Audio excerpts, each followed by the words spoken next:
Well, hello. We are lighting the candle, a world that works. This is Bill Correll with my podcast bestie, Lisa Sheehan. And today we're going to have a remarkable opportunity to spend time one on one and really kind of get into some things that we haven't talked about a whole lot. And right before we started recording, we're having a conversation about the situation where people go through a lifetime, and some have been an athlete, or some have had the discipline of working their bodies and getting in touch with what it feels like, both to build muscle, have experiences what that sensation is, and then pain, and just a different way of connecting with how their physical form is. And again, we're having these conversations.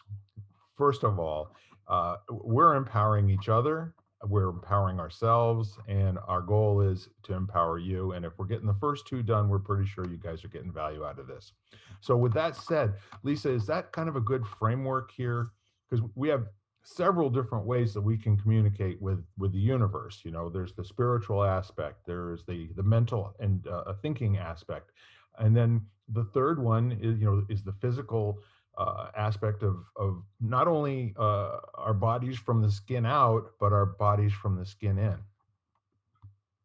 Yes, I think it's a good point. We had discussed how, well, my learnings lately have been to realize that, this body that we are blessed to have been born into is, obviously it's the only one we have. And to treat it as like the housing of your spiritual life too, so that, you are brought here to make it the best experience that your human body can have so that your spiritual being can have success and explore every aspect of this life. So treating your body as that kind of miraculous vehicle for letting your spirit soar is kind of, it kind of makes everything come into place so that you can treat both aspects of your life equally. I like what you said. And I also wonder how many people actually consider that we were brought here so that our bodies could experience, the best of everything. And just by saying that one sentence, and I'm going to say it again because it was really impactful for me, it's almost antithetical to the Western culture, especially, the puritanical, no, your body is not your body, it belongs to God, and therefore, et cetera, and do not have impure thoughts and all that, whatever else, that leads you to. So in a moment, you know you can say a sentence, and what if our goal in life is to experience the maximum that this body can experience? Just what would that look like, and how would you progress along a continuum of experiencing new things? Now, I mean, we're good at growing our mind. We go through primary, secondary, college, all that experience of book learning, discussions, creating new wrinkles in our physical brain. However, um, I would say for most people, the spiritual journey is probably second to that, and then the physical journey for many is in third place. So I have to agree with you. How do you develop a relationship with your body that allows you to keep at the front of your mind, I'm here to live in this body and have this body go to bed tired every night? Hmm. I think and then there's the struggle. So when, it doesn't matter when it happens in your life, but at the beginning, you're all about the physical for a while. Some people consider, like, I think Wayne Dyer even talked about that young part of your life as the athlete. Yeah. So, and then you get to the point where maybe you turn to a spiritual path. But then I think sometimes there's a point where you kind of ignore your human side. And I think what I'm learning now is that they're both so equally important that you can't you can't side towards one over the other. You have to have equal importance in both. So, and that's where I'm at now. Is like the physical part. I want my physical body to, so they're not calling it lifespan anymore. They're calling it health span, because you want to live out healthy. You don't want to, live longer in pain or in disease. So to treat that body like that, so it can carry you, your spiritual you, into the best corners of the universe. That part that you want to discover and that can bring you joy and bring you happiness, and it's always there. So It's an interesting kind of a concept, the whole idea of where are we on life's continuum? Because we live as if we have an end date that's way out there in the future. I mean, the truth is we have no idea when our end date is. However, because people's longevity is increasing year over year, I was reading an article this week. They were talking about it in 1900. The average lifespan for a man was somewhere around 45 years, and the average lifespan for a woman was somewhere around 50 to 52 years. So that's in 1900, with whatever level of medicine that they had, and nutrition, and all of that sort of thing. So as time goes on, we get into like 1950, and now men and women both are living beyond 55 or 60 years old. And then in the year 2000, holy mackerel, we're starting to get a lot of people that are in their 90s, and quite a significant number living into their hundreds. And so now they're saying that it's really likely that people will live to be 100 years old, rather than less likely, right? right. So the neat part of it is that shifts the timing for when people are young, and when they are mature, and when they're middle aged, and when they're and when they're elderly, right? So now middle age just went from whatever it used to be, probably from 50 to 70. It's now shifted to 60 years old is when you start being middle aged, and 85 years old is the upper limit of being middle aged, and then you're old on the other side of 85. Yay. Yeah, so all of this gives you ample time to really give space and room in your thinking and your activities to concentrate on this relationship of knowing yourself and knowing your body. And the other neat thing about it is that we oftentimes consider ourselves as disintegrated units. Like, this is how I am at work. This is how I am with my family. This is how I am when I'm partying and having a good time and dancing, right? This is how I am. So there's all these things, like they're silos that don't report to each other. And the exact opposite is the truth.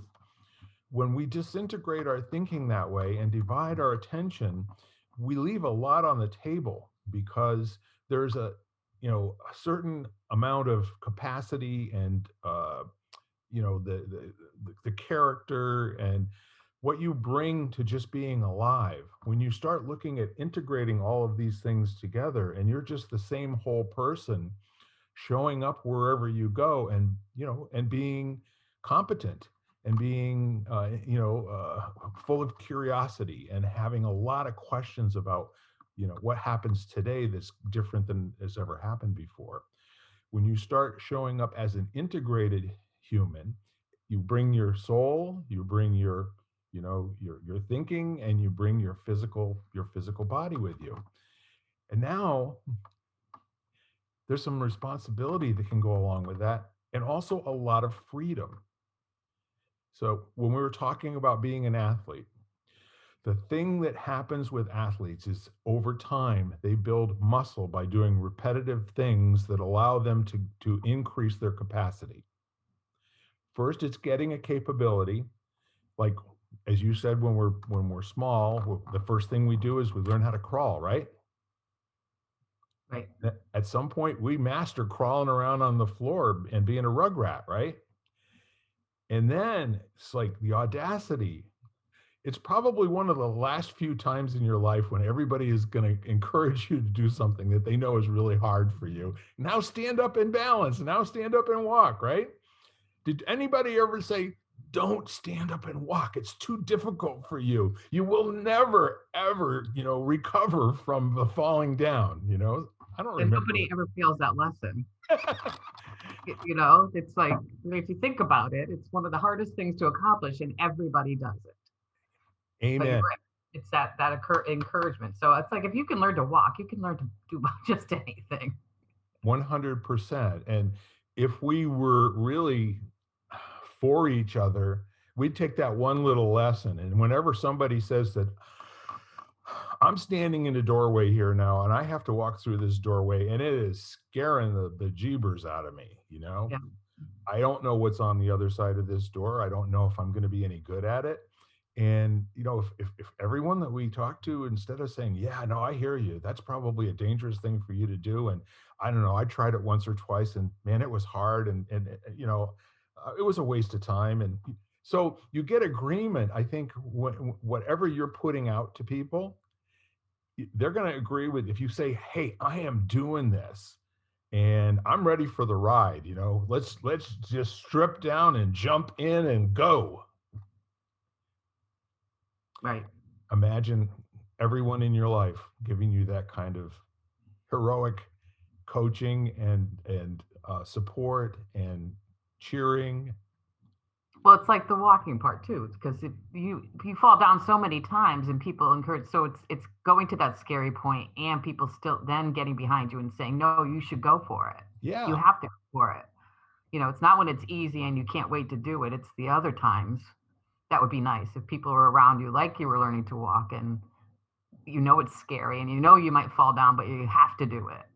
yeah, There's so many parts in life that I think we don't even push past that threshold that you were saying, that you're in that door, but you have to push past. And it would be nice to have a cheering squad all of life, to get you through it.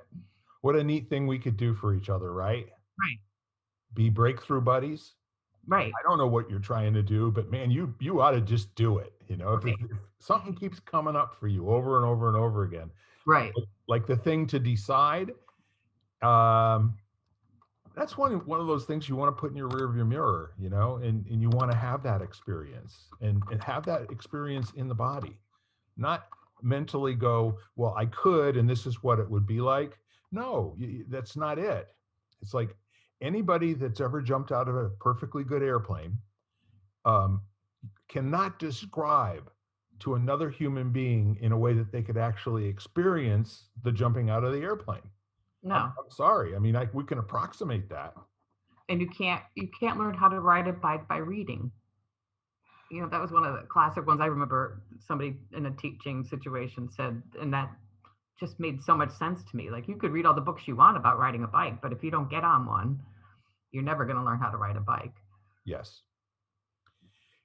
And the goal in all of these things is to increase the amount of time in between failures. And once you've gotten to the point where you're not failing anymore, now it's time to change the game and amp it up. The whole idea of growing like a weed when you're 2, 3, 4, 5, 7, 12, 15 years old. Can you even imagine what this world looks like if our culture was all about getting people to experience the age that they are 100% completely? That would be a weird picture. That's something weird to even imagine, because Sure. yeah, but it's a good thing to put out there. I mean, I think that's, and then with the age, like you said, increasing, so middle age is now forever kind of thing, which is kind of cool. Um,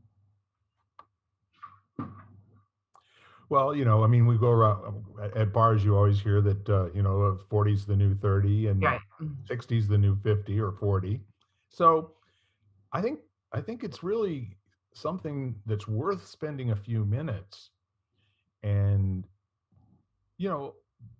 delving into a bucket list, not a bucket list like your mom and dad's bucket list or a bucket list like even your grandfather's bucket list or not even your children's bucket list. How about your own bucket list with new, fresh, wide open thinking? If I could do anything in the world, what I'd most like to do is Fill in the blank. And sometimes it changes like in an instant. I mean, I never thought I would take ukulele lessons. And that's what I'm doing right now, you know, and all of a sudden that appeared on my bucket list but it was an instant night kind of thing. It just, you know, it grabbed me, and because it combined it with mindfulness, and I like mindfulness. So the two together was a strange combination, but it fit where I was right now. So your bucket list can change in a moment, and just to run with it. So let's dive into that story just a little bit. Can you share with us how the inspiration for ukulele, came into your life? What caused that? Do you think? Well, because it combined, like I said, it combined something that I'm actively involved in. So I was taking a mindfulness refresher course, and all of a sudden, this mindfulness ukulele approach came on into my view on Facebook, I think it was, and I went, "Well, that's interesting." So, and he's a guy in California. He's a musician from way back. He's probably in his 40s, and he just combines mindfulness. So we meditate, we go into our bodies, we feel the soles of our feet, we do a whole meditation, we try to like be with the instrument, and he teaches very slow. So you start out with one finger, and then two fingers, and then three fingers, so it's interesting. And and because they use tablature instead of a notes on a scale, which is kind of a different way to play because there's only four strings. But so it's interesting, and it's like walking. So he's not letting anybody stop because they feel like they're failing. Like even holding an instrument is different when you haven't done it. When you have to fret and that kind of thing. So he eases you into it to the point where he knows that you're going to feel like you want to give up because you're not doing it right, or because you're not playing music right yet. But he kind of eases you into the fact that no, you have to get this strong first and then go to the next step, which is kind of like a analogy for life too. you know. Yeah, if you're going to be a football player, you start with push-ups, jumping jacks, and squat thrusts. Right. And if you're going to be an instrument player, then there's fundamentals there too. You know, Well, I that's how really love what that because that's how we started the conversation before we went on. That I growing up, sports were never really an offering for girls too much. So I didn't have that.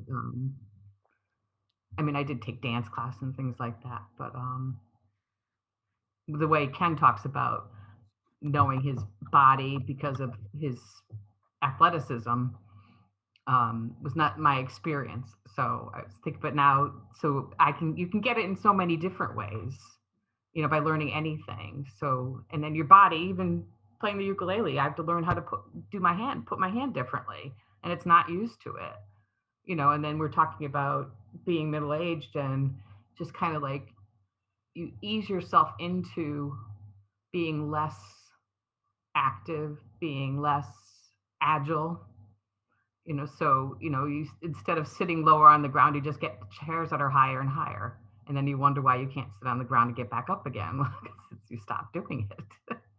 So I've got a low stool that I keep in front of the TV once in a while, and I just practice getting up and down off of that because I don't want to be that person that can't get up.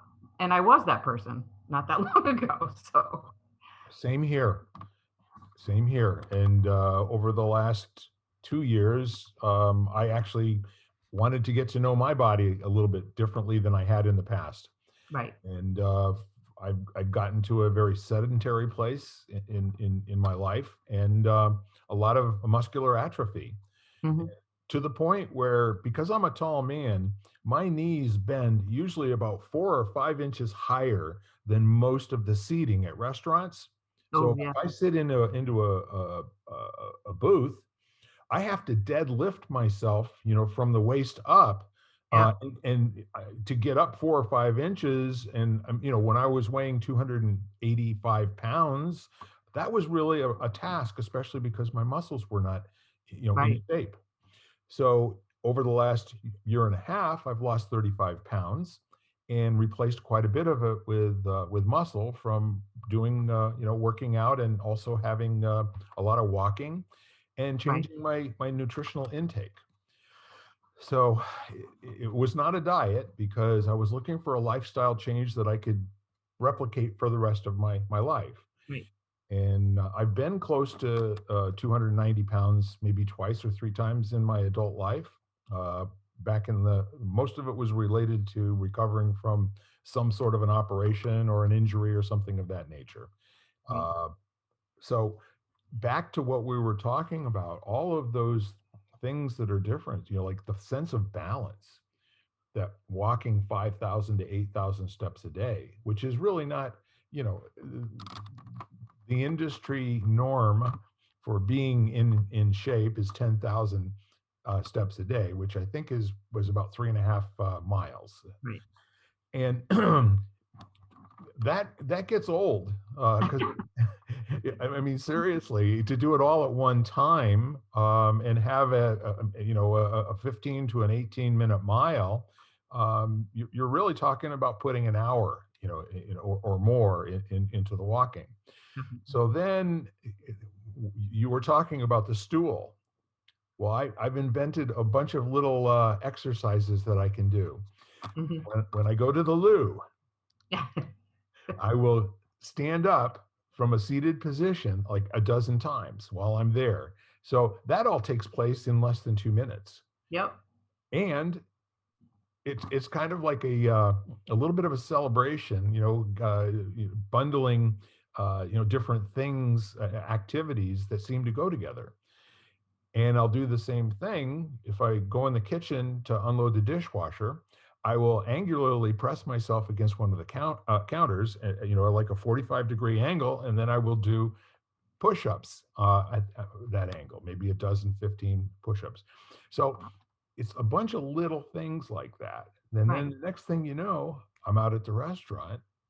I'm having no trouble getting out of a booth at all. Exactly. And that's kind of fun to have those little accomplishments and you notice them. Yeah, I think we stopped doing that somewhere, I don't know, even pushing ourselves to do anything little different and being complacent in things. So doing those tiny little things and that show that you have proven results, I think is great for your spirit too, as well as your body. absolutely. There's no better feeling in the world to just be able to get up like a youngster and at the age of 67, because who said you have to be out of shape and you have to weigh, too much and all the rest of those things. Now, the real key part of all of this is that I'm German heritage, and Germans are notorious drinkers. Everyone that I've ever known that was German, you know, uh, especially once you hit the age of 55, there's a happy hour almost every single day. And we're gregarious people, and as a generality, and we're very on purpose people as well. And so the neat part of it is to have a life that will allow for not overeating and not over drinking. Right. However, balance, and we were talking before, the where you disassociate during a diet from so many things in your life that are the reason you're here. Right. Stuff tastes good. You ought to be able to eat it. The idea is don't eat it all the time, right? And that's where, I mean, my current thing is, um, and I did it myself and I've read books about it too, but I fast once a week, where there's no solid food and basically not much of anything else.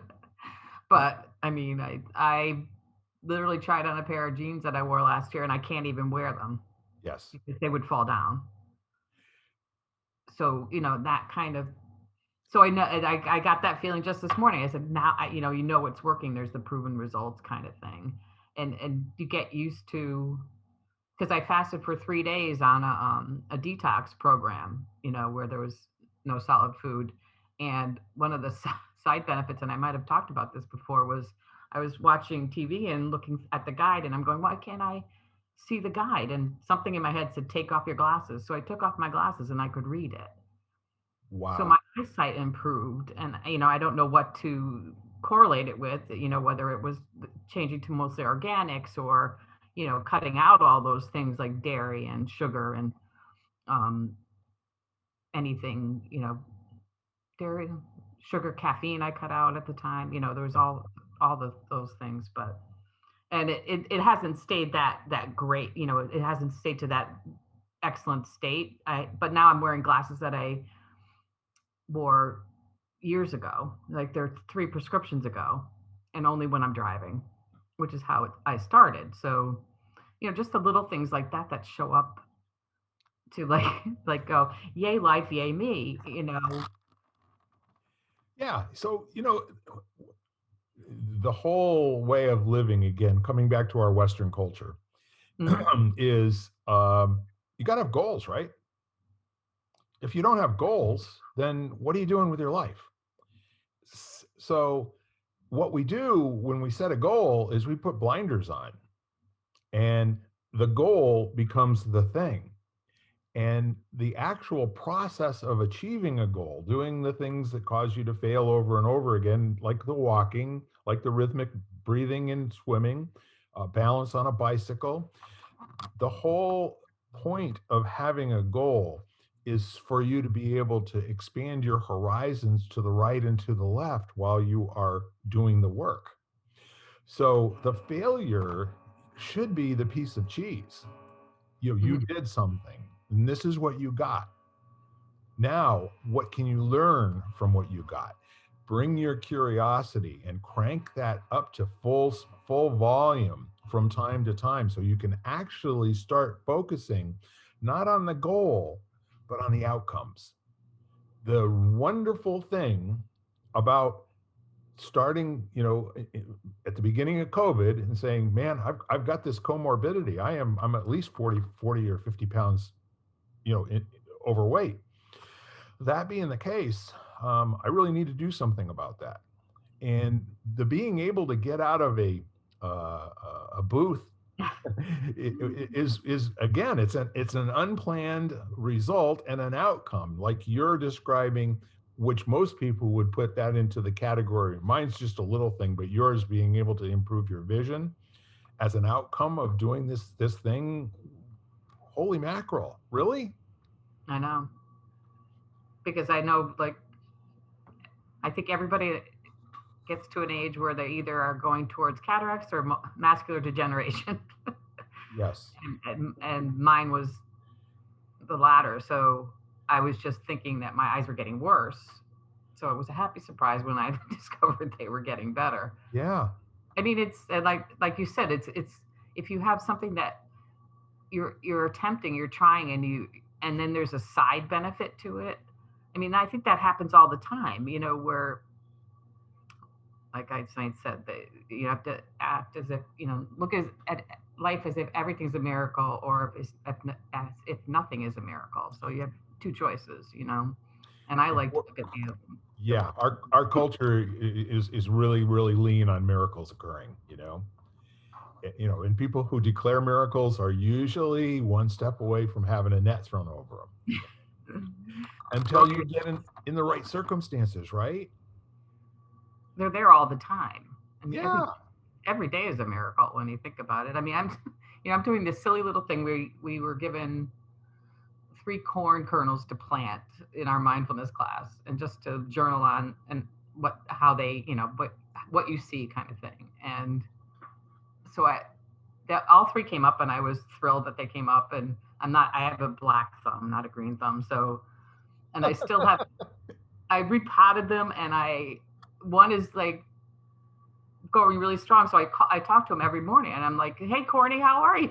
And I don't know what he's going to do, because I don't know if you can grow a corn stalk in your house in the middle of winter, but I'm going to see how far he comes. But like, to me, that's a tiny little miracle every day. Yeah. Yeah, that's a remarkable thing to share. You and I have this opportunity to create. Right. And the whole idea of doing something that you couldn't do yesterday until you can do it today or tomorrow, that in and of itself is a life's lesson that's really worth paying attention to. and we were talking about Ken and Ken's uh, his discipline. Hmm. Um, I have you know a course that I do, as a coach, and it's the segment is called the freedom of discipline. Right. And this is one of those things that being able to replicate anything 100% as it's being taught, and the rigor of being able to do that creates a whole new understanding. That's that whole thing. Tell me something, I hear you. Show me something, I see you. uh, Let me experience it, now I understand. you know it's in the understanding where you've actually lived the experience yourself. And when you are in a position to turn around and teach someone else that discipline, and then they can turn around and teach someone else, so that it's not, it can duplicate and it can replicate, with nothing missing and nothing added. Now you can share from that experience with people, and they'll make their decision as to whether or not they want to participate in that. However, most people want to cut to the chase, right? Hmm. How many people start reading a novel, whether it's a trashy novel or it's Exodus or, War and Peace? Um, how many people flip through, what happens to her? What's going on over here? How does this turn out? Blasphemy. That's horrible. I can't stand. People do it. I know, but I can't. It's not Yeah. me. No. So at one point, um, I recall somebody who was telling me that they were binge watching some show that had 15 seasons, right? I don't remember what it was, but I came away with the feeling of you're watching these, and you're watching. Each of these are like 45 minutes, right? And the answer I got was, yeah, but I don't watch all of it. I fast forward.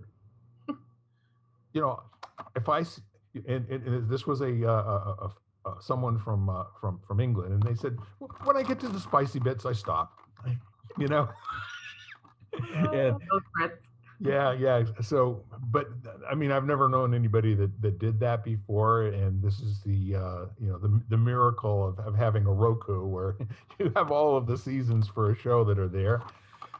But the point is that, until you can sing a song with all the words in it from start to finish, how can you sing another song that's based on that song? So change the word song to play the ukulele, go skydiving, take a cruise, stand on a glacier, you know, helicopter ride over an active volcano, you know, going to the Galapagos Islands and seeing all of those animals in their natural habitat. These are not things that somebody else can tell you about or show you, because the experience isn't like two times better or three times better. How about 1,000%? We took a cruise for our 20th wedding anniversary back in the 1990s, and we went to Alaska. And when Yes sings about mountains come out of the you know uh, Right. sky, and they stand there, right? We had to look up because we're going from sea level to 7 to 10,000 feet, whatever those are, right? And holy mackerel, the Mendenhall Glacier at that time was a mile high.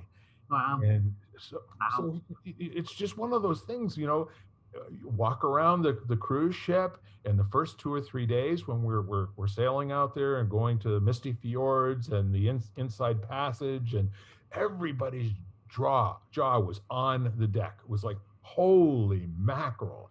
The first time we saw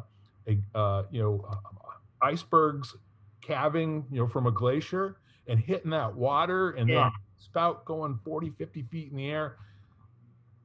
No, I'm telling you about it. I'm giving myself goosebumps remembering it, but you may not be getting goosebumps. I'm going to guarantee you, had you seen the same thing, and you'd be filling in the blanks, and you'd say, and what about this, and what about that? Our experiences could then meld for a moment, and we'd be giving each other goosies. Well, I think I mean, out of this conversation, I think you've described my life or my goals, which is to replicate as many things as I can. Yeah. I think I've done that since a childhood, and like you said, like learning something, it's not it's the experience of doing it. So you can't, like you said, you can't read it. I went to the Grand Canyon, and you cannot. I don't care if it's in the movies. I don't care if it's anywhere else. You cannot describe that enough to have that feeling of what it's like to see that in person. And I'm sure there's a bazillion places on the planet. I know there's a bazillion places on the planet that I would like to experience firsthand. And there's a lot of experiences I would like to experience firsthand. And that's the joy of life. And I think that's what people forget to do every day. You can do something like that. There's something out there. If it's playing the ukulele, if it's running down the street to try a new path, or anything. Take flying. A gentleman I met with my father this morning, he's taking flying lessons, and he's in his 60s. He's starting something new. There's always something out there, and it doesn't have to be cost a lot of money either. It could be anything. You know, You can grow 3 corn plants. you can grow a corn plant. How is that for a low cost investment? It's so low cost Where and did as you much get the joy. seed? Where did you get the seed? On my mindfulness class, she gave all of us a little packet of 3 seeds, Oh, and that's part fun. of our it was part of our mindfulness practice was to watch it and journal on how it grew. And at first, I didn't think it was going to even happen, and then all of a sudden, 3 shoots are out there, and then and then tuliping out and making pretty little corn leaves. That's amazing. uh, I have to see that, before this day is over. I have to see what those corn stalks look like. well, there's only one that looks really good. Well, don't tell the other two because they don't know that. Oh, I should. They're right over there too. That's crazy. That's also, the one of the things that I was doing on that cruise was participating in a course. It was a course that had to do with romance, but not romance like love and trashy novels and that sort of thing. It was using the word romance in place of fantasy. Okay. So there are the things that we wistfully think about during the course of the day, and we imagine how they would be if we were to experience them. Like, for instance, one of the things we all stood up on our first day, and I was a business owner at the time, and there was a man who brought his entire family on the cruise. There were like 8 or 9 of them, and all of them were in the same business. And so we declared what we were working on, during the course of the 5 days that the class went, an hour and a half a day. So he stood up and he said, "We are here to learn what it will take for us to go from $25,000 a month income to $50,000 a month income." And that was kind of intriguing to me. I never would have, prior to going on that cruise, you know, that wouldn't have occurred to me. Like, just keep working harder. And of course, we were at the point then where we were actually making some money in our business, and you know, it was kind of fun. But then this guy's going, how do I go from so Double. Yeah. yes. And so the expansive thinking on this was to examine during the course of the week every place where we would say, I can't, I will never, that's not possible, I wish I could. And journal about that and share with each other, when we got back together. And so the kind of the breakthrough moment was when each one of us discovered that those were the things that we've been saying for a long time. Right. And it's not the things that you don't know that hurt you. It's the things that that are not true. Right. So being able to, in a moment, hear a thought like that out of the 80,000 or so thoughts they tell us that we have on a daily basis, Repetitive. hear that thought and say, oh, wait a minute, lose 35, 40 pounds? I could. I could. Make $50,000 a month? I could, you know? So all of those things that were kind of grandiose also came back to looking at the different mountains. And our seminar leader said, see those glaciers? Mm-hmm. They have no idea that one is better than the other. They're happy little glaciers just sitting there doing their own thing. It takes you to evaluate and say that one is better than the other. And guess what? It's not true. No. It's about noticing. It's about having this childlike curiosity in an adult body with the full capacities of being an adult, and being able to, take your dreams and be very specific in terms of what you want, and in terms of programming, the law of attraction, utilizing the benefit that can bring to you in any moment. It's probably not going to give you $1 million in your bank account by tomorrow morning. uh, I don't know anybody that actually happened for, although I do know somebody that got a check overnight for 40,000 the next day. Not Nope. too shabby. Nope. And I do know somebody that, by saying those types of affirmations, and those are replacing thought distortions. Those are the things that you tell yourself that are limiting beliefs that are usually invisible to you, right? And the more you listen to those things and the more you can dispense those and just let them float away, and I don't need that thought anymore. That thought is of no use to me. The more you get an opportunity to replace them with something that's very powerful, like, I'm going to grow some corn plants. Well, they're like tiny little judgments, and I was Yeah. listening to a gentleman that teaches kind of spirituality and being in the presence kind of thing. And he was just like, so every time one of these things come up, you go, judging, change that thought, and change your thoughts is a constant teaching too. Change your thoughts, change your life. Yes. But little things like that you can push forward. But yeah, anyway. Yeah. And here's really the fun part.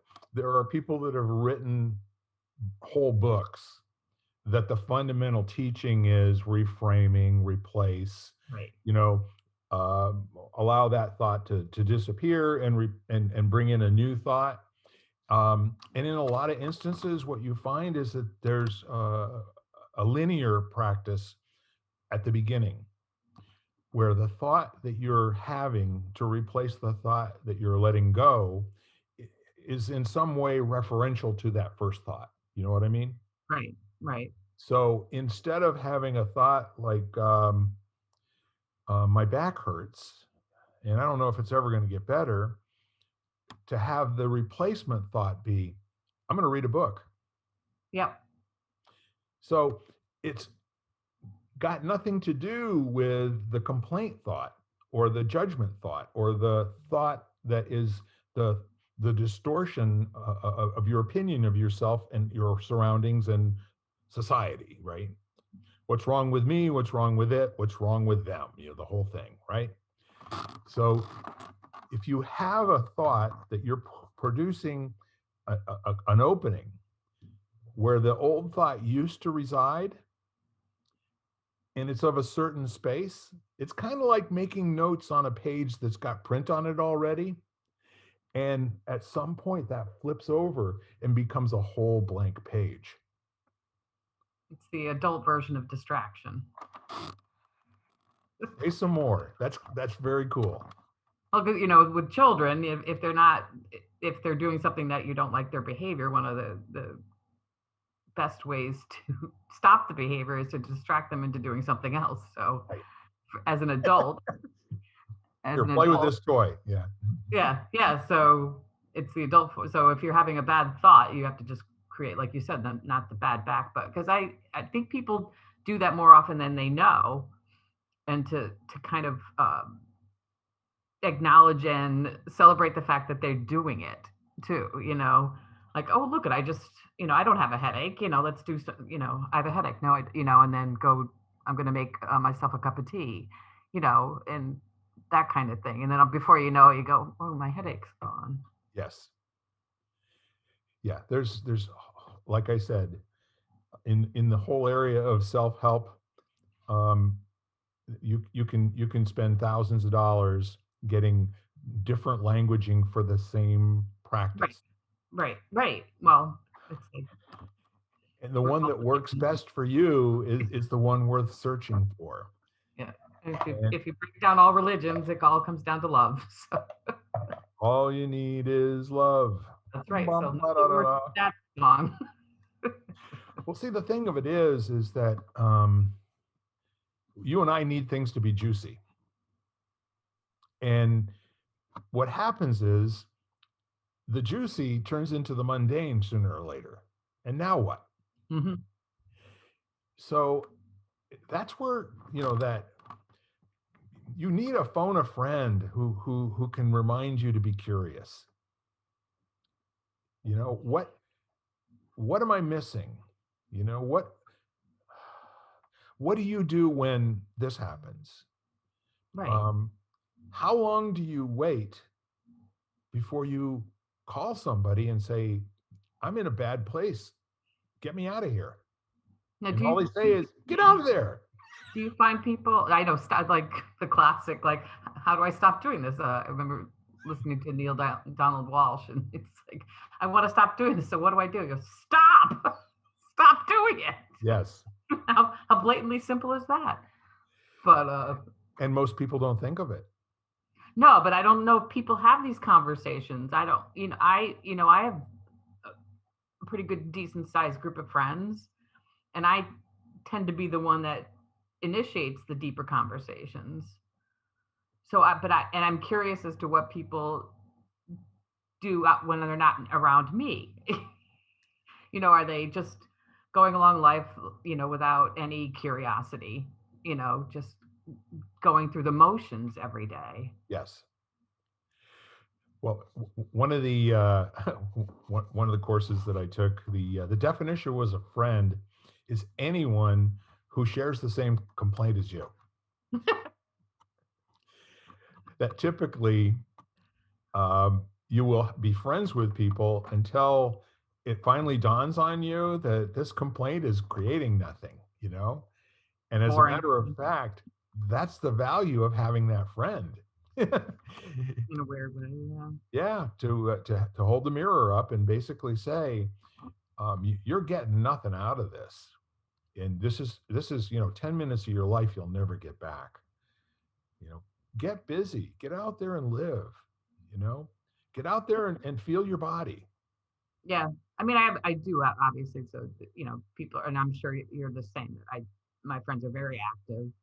So, I don't have to worry about that aspect of it. Sure, And I think, it's, it's fun to be the one that brings different conversations into the circles, that kind of thing. And I look forward to that. And that's why I also like to study with other people that I don't know, or join all these classes, or and meet new people. So, and I know that's fearful for some people, but I think even attending a class by yourself, because they're certainly not going to be the only one that's there doing it yourself. So, take that dive, learn something anywhere. With Zoom things now, it's so easy. Or just watch a YouTube video and learn something. or listen You to know, our podcast, yeah, exactly. or make a podcast. I know, self promotion. I should be. Hey, but somebody's got to do it, right? Yeah, might as well be us. Yeah, exactly. I think the main thing is and I'm glad you languaged that way, because we have a view of ourself which is very small and underdeveloped in most cases. The the muscle of building a self that's worth its weight in gold, that has value, that has intrinsic value, not just explicit value. the kind of value that brings leverage to your life and allows you to have relationships with people that um, are unimaginable, you know, that gives you the keys to the kingdom in terms of as you are developing yourself from a small s, like what the dictionary says self is, Mm-hmm.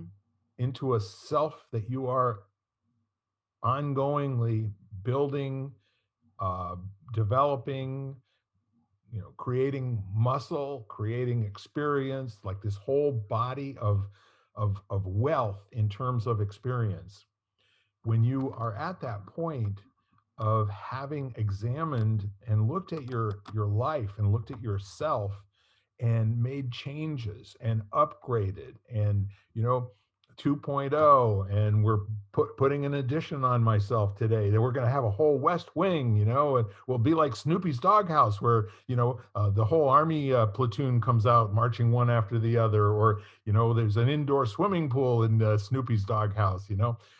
When you are creating a capital S self, it's a work of art.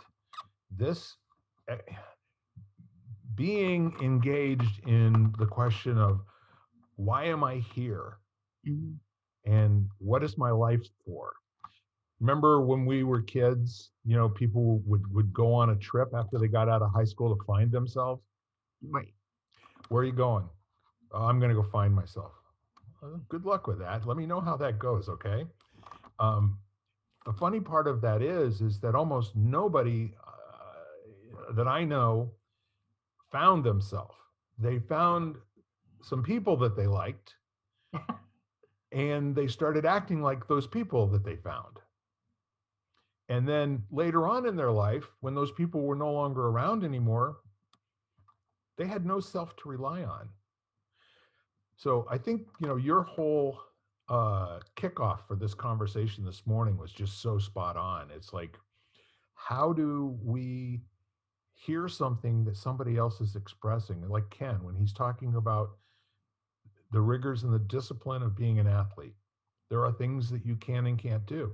Now, you can be somebody who really takes this to extremes, and then at the end of your life, they're going to call you the greatest of all time. You're going to be known far and wide, Tom Brady. I Right. think you can count on one hand the number of alcoholic beverages he's had in his lifetime. He just doesn't do it. His goal was to maintain his physical prowess until he was 50 years old.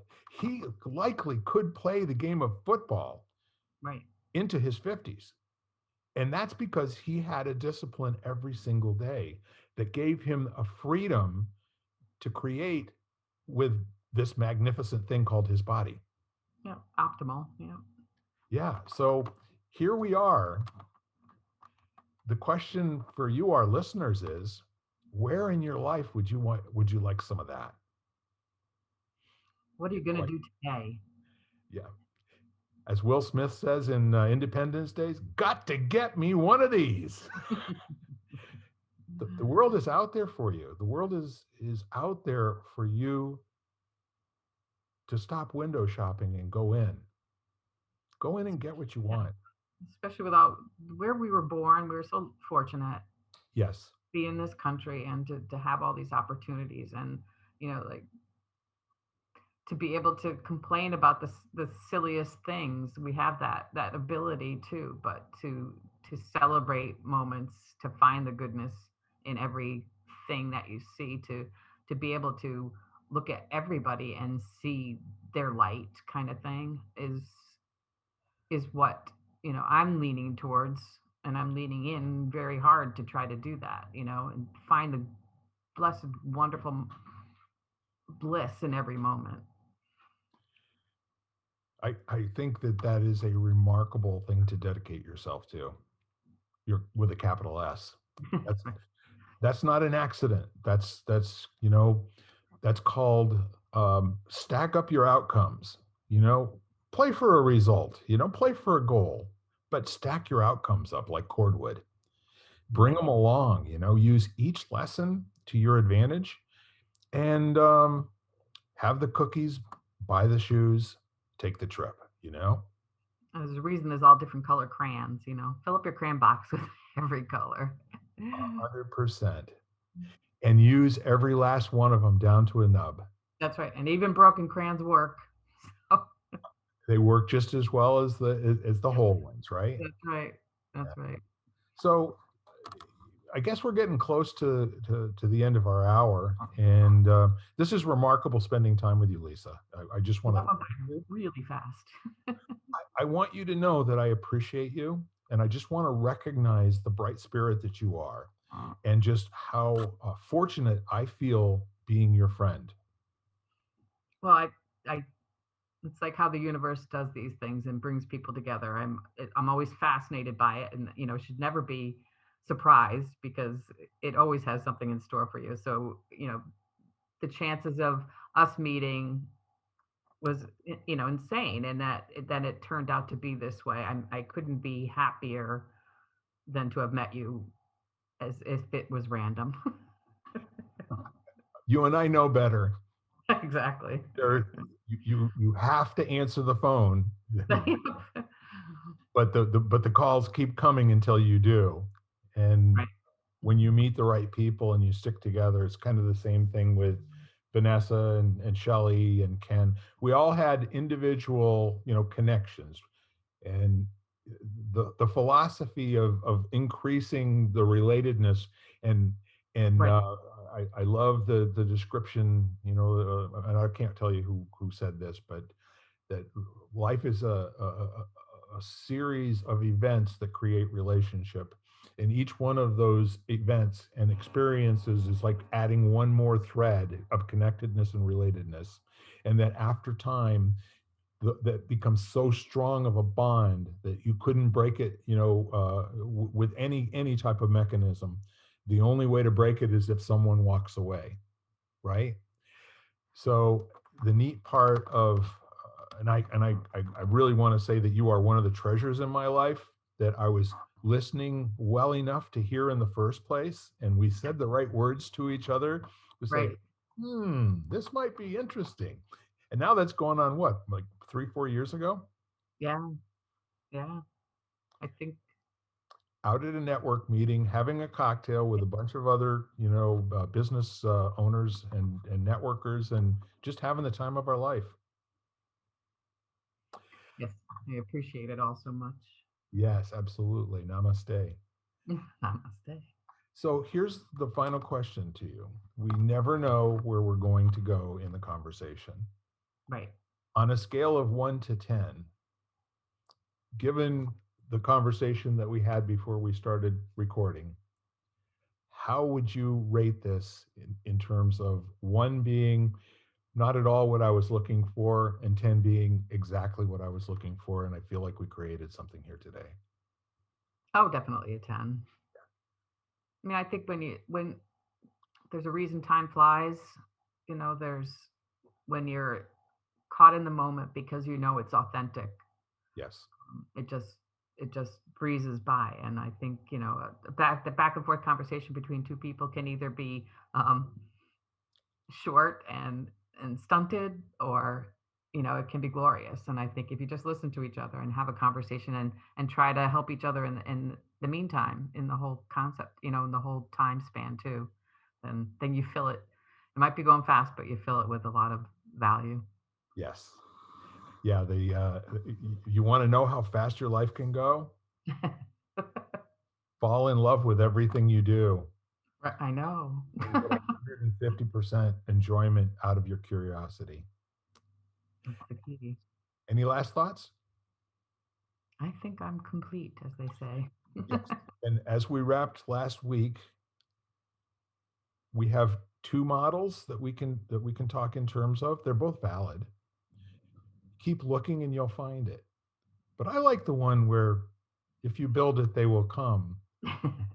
Life is about creating, and life is about failing at creating and continuing to create. That's Just all. creating.